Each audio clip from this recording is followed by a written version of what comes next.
এই আল্লাহর ওলিরা মিথ্যা কথা বলে? হ্যাঁ বলে। আচ্ছা, আল্লাহর ওলিরা বিরাট ধনী হয়েছে এরকম নজির আছে নাকি? মোজাদ্দেদে জামান দাদা হুজুর কেবলা আর আমার দাদা হুজুর কেবলা দুজনে বাংলাদেশে গেছেন একটা জলসাতে।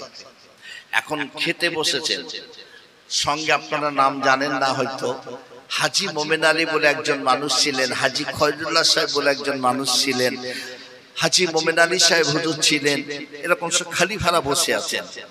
আর মোজাদ্দেদে জামানের সঙ্গে আল্লামা হুজুর কেবলা বসে আছেন। খেতে দিয়েছেন, সবাই ভাত এক লোকমা করে নিয়ে চুপ করে আছেন। হুজুর গালে দেবেন, মোজাদ্দেদে জামান প্রথম লোকমা গালে দেবেন, সকলে খেতে শুরু করে দেবেন। মোজাদ্দেদে জামান প্রথম একটা লোকমা গালে দিয়ে থুতু করে ফেলে দিয়েছেন, দিয়ে বললেন, এই নাদান, কে বাড়ির মালিক? হুজুর আমি। বলছে, আমি আবু বকর, আমাকে সুদের টাকার ভাত দিয়েছো। সুবহানাল্লাহ বলবেন না? থুতু করে ফেলে দিয়েছে, বলে এই ভাতটা হলো সুদের টাকা। এই শোনো, আমি আবু বকর আমার এই পিরহানটা খুলে রেখে যাচ্ছে, আমার কাছে কোনো পয়সা নেই, এই পিরহানটা রেখে যাচ্ছি, ফুরফুরা শরীফে নিয়ে যাবে, আমি তোমাকে 5টি টাকা দেবো এক লোকমা ভাত গালে ওঠানোর জন্য, তুমি আমার পিরহানটা ফেরত দেবে। জোরে বলুন একবার সুবহানাল্লাহ। আর আজকের মুসলমানেরা সেই সুদটাকে জায়েজ করে ফেলেছে। কথা ঠিক না ভুল বলছি? আজ আমি আপনাদের বোঝানোর জন্য বলছি, বিসমিল্লাহির রহমানির রহিম। ইয়া আইয়ুহাল্লাযীনা আমানু তাকুল্লাহা হাক্কা তুকাতিহি ওয়া লা তামুতুন্না ইল্লা ওয়া আনতুম মুসলিমুন। আমার আল্লাহ বললেন, ঈমানদার গণেরা, আমি আল্লাহ আমাকে ভয় করো, ভয় করার মতো করো, মুসলমান না হয়ে তোমরা মৃত্যুবরণ করো না। বাবু, আল্লাহকে যে কজন মানুষ এখানে আছেন ভয় করেন? একটু কথা বলেন না কেন? করেন? সত্যি কথা।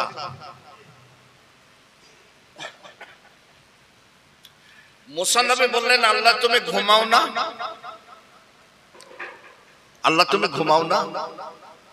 আল্লাহ বলছে, মুসা একটা কাজ করো, দুটো কাচের গ্লাসে 2 গ্লাস পানি হাতের তালুতে নিয়ে একটু দাঁড়িয়ে যাও। মুসা নবী দাঁড়িয়ে আছেন, ঘুম পেয়ে গেছে, জমিনে পড়ে গেছেন, কাচের গ্লাস ভেঙে চূর্ণ বিচূর্ণ। আল্লাহ বললেন, মুসা কি হলো? আল্লাহ ঘুম পেয়েছিল। আল্লাহ বললেন, মুসা যেমন কাচের গ্লাস ভেঙে চূর্ণ বিচূর্ণ হয়ে গেল, আমি আল্লাহ যদি ঘুমাই গোটা পৃথিবীটা ভেঙে চূর্ণ বিচূর্ণ হয়ে যাবে। জোরে বলুন সুবহানাল্লাহ। দুনিয়ার মানুষ সূর্যের আলোতে অন্যায় কাজ করে না, রাত যত গভীর হয় অন্যায় কাজে লিপ্ত হয়ে যায়। দুনিয়ার মানুষ দেখতে পায় না, আমার আল্লাহ দেখতে পায় না। পায় না? কথা বলেন, পায় না? আল্লাহ দেখতে পায়। আল্লাহ বলছেন, আমাকে তোমরা ভয় করো, ভয় করার মতো করো, মুসলমান না হয়ে তোমরা মৃত্যুবরণ করো না। আমার বক্তব্য হলো, খেতে দেয় কে?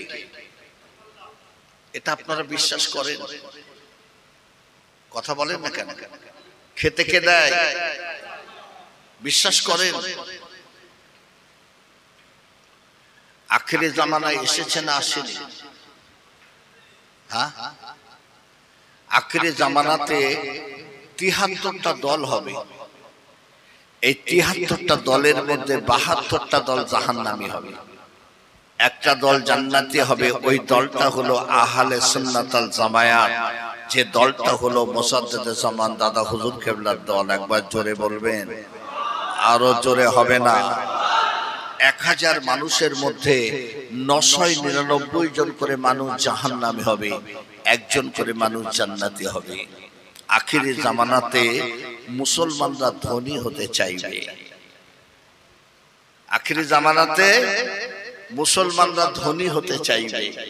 বাবু, নূহ আলাইহিস সালামের রূহ নিতে গেছে আজরাইল। তা নূহ নবীর হায়াত কতদিন দিয়েছিলেন আল্লাহ?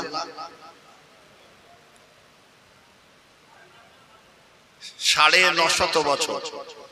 তার নূহ নবী যে ঘরটায় শুয়ে আছেন, চেহারাটা অর্ধেক ঘরের মধ্যে আর অর্ধেক চেহারা বাইরে। আল্লাহর নবীকে জিজ্ঞাসা করছেন আজরাইল আলাইহিস সালাম, হে নবী নূহ, আপনি কি হালাতে শুয়ে আছেন? বললেন কি করব, বলো তো আজরাইল। তোমার চিন্তায় আমি কিছুই করতে পারিনি, তুমি যে কখন আসবে এই চিন্তায় আমি কিছু করতে পারিনি। আজরাইল বললেন, আখিরি নবীর উম্মতেরা 40-50 বছর হায়াত পাবে, তারা বিশাল বিশাল অট্টালিকা বানাবে। নূহ নবী বললেন, যদি আমি জানতাম 50 বছর হায়াত পাবো, ওই 50 বছর আল্লাহর ইবাদত সিজদাতে রত থাকতাম। জোরে বলুন সুবহানাল্লাহ। আখিরি জামানাতে মুসলমানরা ধনী হতে চাইবে। এ বাবু, কিয়ামতের ময়দান একটা দিন হবে 50,000 বছর। আল্লাহ পাক ওই দিন দুনিয়ার যত গরিব আছে, ভ্যান চালক, রিক্সা চালক, জন্মজুরি, আল্লাহ এদের ডাকবেন, আমার কাছে আয়, এই আমার কাছে আয়। দুনিয়ার জমিনে পেপারের তলে বসবাস করেছিলি, ঝড় লেগেছিল, বৃষ্টি লেগেছিল, রৌদ্র লেগেছিল, গরম লেগেছিল, আমি আল্লাহ কিয়ামতের ময়দানে তোদের দাঁড় করিয়ে রাখবো না, আমার কাছে আয়। যত কোটি কোটি টাকার মালিক আল্লাহ পাক দাঁড় করিয়ে রেখে দেবে 500 বছর, আর গরিবদেরকে আল্লাহ ডেকে হিসাব টিকা সহজ করে 500 বছর আগে আল্লাহ আল্লাহর রহমতের জান্নাতে দাখিল করে দেবে। জোরে বলুন সুবহানাল্লাহ। আজ আমি আপনাদের বোঝানোর জন্য বলবো, আখিরি জামানার উম্মতেরা বাবা, এরা ধনী হওয়ার চেষ্টা করবে, এদের ঘরে ঘরে সুদ ছড়িয়ে পড়বে। জেনে রেখে দিও, এটা কিয়ামতের আলামত। আল্লাহর গজবগুলো ঝরঝর করে জমিনে ধাবিত হবে। আখিরি জামানায় মুসলমান যুবকের হাতে মদের বোতল উঠবে, জেনে রেখে দিও, এটা কিয়ামতের আলামত। আল্লাহর গজবগুলো জমিনে ঝরঝর করে ধাবিত হবে। আখিরি জামানাতে মুসলমান ঘরের নারীরা নগ্ন হয়ে যাবে, এদের স্বামী থাকতে অন্য পুরুষের সঙ্গে দৈহিক সম্পর্কে মিলিত হবে। দিনে দিনে যারও সন্তানের সংখ্যা বেড়ে যাবে। আল্লাহর গজবগুলো জমিনে ঝরঝর করে ধাবিত হবে। আখিরি জামানাতে গ্রামের বড় বড় বাজার বসবে, ওই বাজারে দোকানদার থাকবে না, দোকানদার হবে নারীরা, নগ্ন হালাতে কেনা বেচা করবে। জেনে রেখে দিও, এটা হলো কিয়ামতের আলামত। আল্লাহর গজবগুলো জমিনে ঝরঝর করে ধাবিত হবে। আখিরি জামানাতে নারীরা পুরুষদের পোশাক পরিধান করবে, এটা হলো কিয়ামতের আলামত। আল্লাহর গজবগুলো জমিনে ঝরঝর করে ধাবিত হবে। জেনে রেখে দিও, আখিরি জামানাতে না না না, মুসলমানরা ধনী হতে চাইবে, এদের ঘরে life insurance, fixed deposit, LIC, মহিলা সমেতে বন্ধন করে সুদ গ্রহণ করবে। আখিরি জামানাতে গ্রামের মূর্খ মানুষেরা সমাজের নেতৃত্ব দেবে, এদের সুদের টাকা, ঘুষের টাকা, চিটিং টাকা, এরা কোটি কোটি টাকার মালিক হবে। এরা মসজিদ কমিটির সেক্রেটারি হবে। ইমাম সাহেব যখন সুদ ঘুষের বিরুদ্ধে বলবে, এরা মসজিদ কমিটি থেকে ইস্তফা দিয়ে মসজিদের পাশে নতুন জায়গা করে মসজিদ বানাবে, ওটা হবে জেরার মসজিদ। ওই মসজিদে এক ওয়াক্ত নামাজ কিন্তু কবুল হবে না।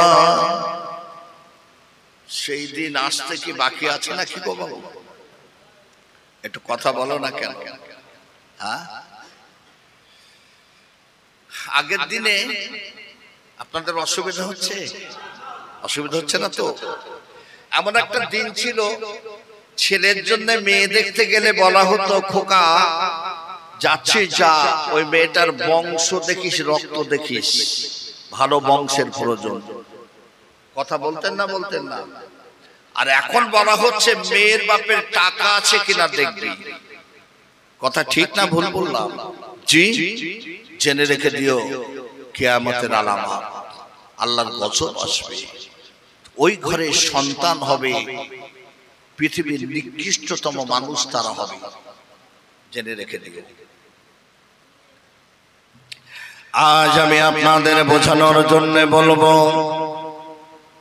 এই যে জলসাটা কায়েম করা হলো, এই জলসাটা হলো আল্লামা রুহুল আমিন শাহ রাহমাতুল্লাহ আলাইহির স্মরণে।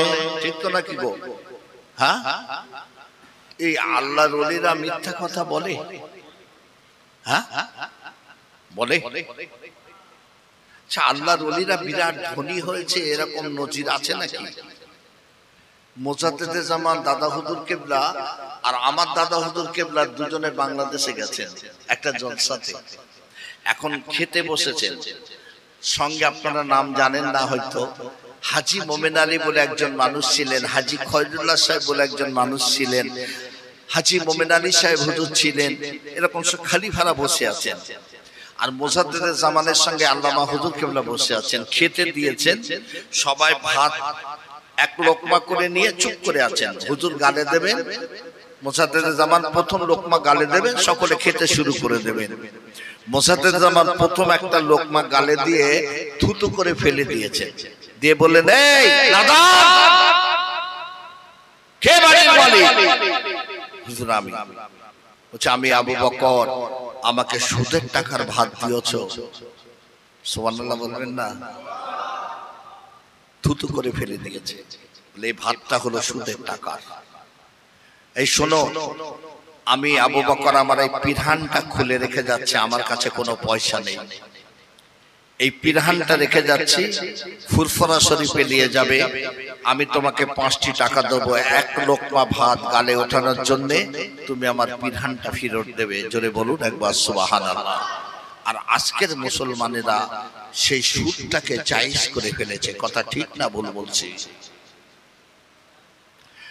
আজ আমি আপনাদের বোঝানোর জন্য বলবো,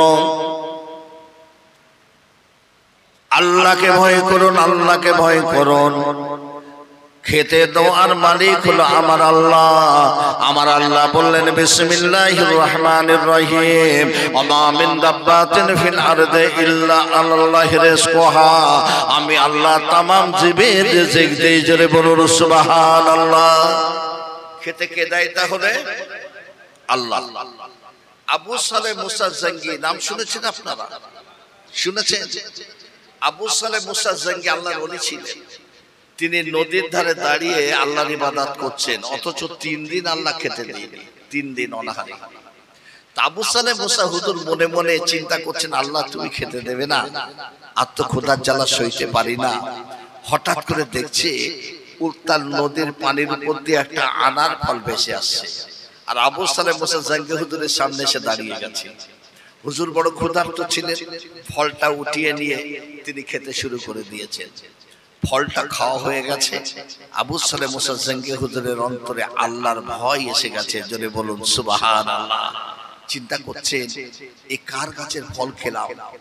কিয়ামতের ময়দানে যদি বলে, আবু সালেহ আমার গাছের ফল উত্তাল নদীর পানিতে পড়েছিল, তুমি উঠিয়ে নিয়ে ভক্ষণ করেছিলে, আজ কিয়ামতের ময়দান বিনা অনুমতিতে ওই ফলটা খাওয়ার কারণে তোমার জীবনের নেকিগুলোর আমি দাবিদার হয়ে গেলাম। আবু সালেহ মুসা জঙ্গি হুজুর চিন্তা করলেন, ওই বাগানের মালিকের কাছ থেকে আমাকে মাপ চাইতে হবে।